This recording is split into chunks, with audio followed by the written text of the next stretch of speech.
ArsenalFanTV. I thought that last gentleman analysed it pretty well, but I know you've always got some good analysing of the game. Now, analyse that for us. Why did it take us so long to break West Brom down? A simple reason: we didn't get crosses into the box for Giroud. First half, too narrow, too intricate. Trying to pass through the eye of a needle, Robbie, against 6 defenders. And when you're playing Giroud down the middle, up front, the idea is to get the ball out wide and get crosses into the box, because that's his strength. The one decent cross that we produced from Mesut Ozil, which was a throwback to the goals that he was creating for Giroud last year, created our winner. But the lesson is really, when we play Giroud, we've got to get players forward in wide position to get crosses in the box, and we didn't do that today. And I thought Perez as well, there was another chance that Giroud had where Perez put a beautiful ball into the box as well that he nearly got on the end on. I mean, was it Hector? I thought Hector Bellerin, it was a great...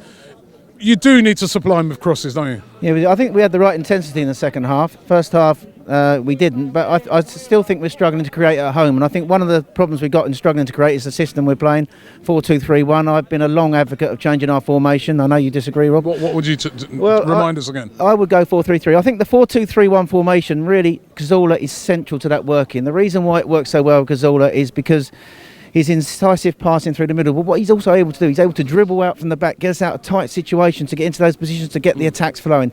We are not creating chances. And over the last couple of weeks, we've seen shades of last season under Wenger.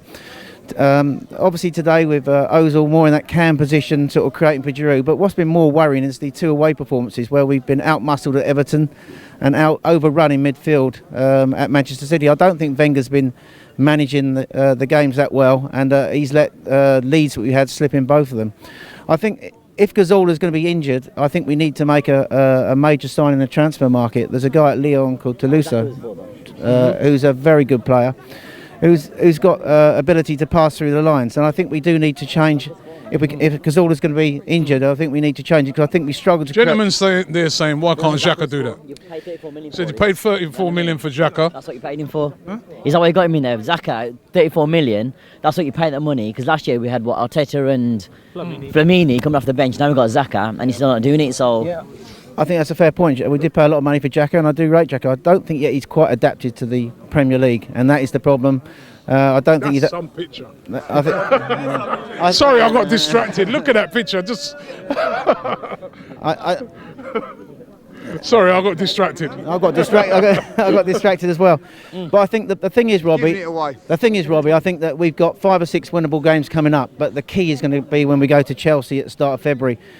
If Wenger continues with this formation where we're light in midfield, we are not going to win at Chelsea, and it's not going to be beyond us to win the next 5 or 6 games and go to Chelsea and get beat. And I think the reality is that unless he changes the formation in midfield, plays the extra man in midfield, and we get more solidified in midfield against these better sides. Our away record in the Premier League against the top 5, we've played 10 games against Liverpool, Chelsea, Tottenham, Man United and Man City, and we haven't won any. Now that can't be coincidence. We've drawn 5, lost 5. The only game we've won away against Man City, which was just over 2 years ago, Ozil didn't play. Now, I'm not saying Ozil shouldn't play in these games, but if he plays, he needs to be played further forward, and we need to have midfielders in there where we get a grip in midfield. Unless we do that, I think we're going to win the next 5 or 6, and we're accused of being a flat-track bully team, and then go to Chelsea and get beat. And unless Wenger addresses the lack of creativity in midfield, I think that's what's going to happen this season.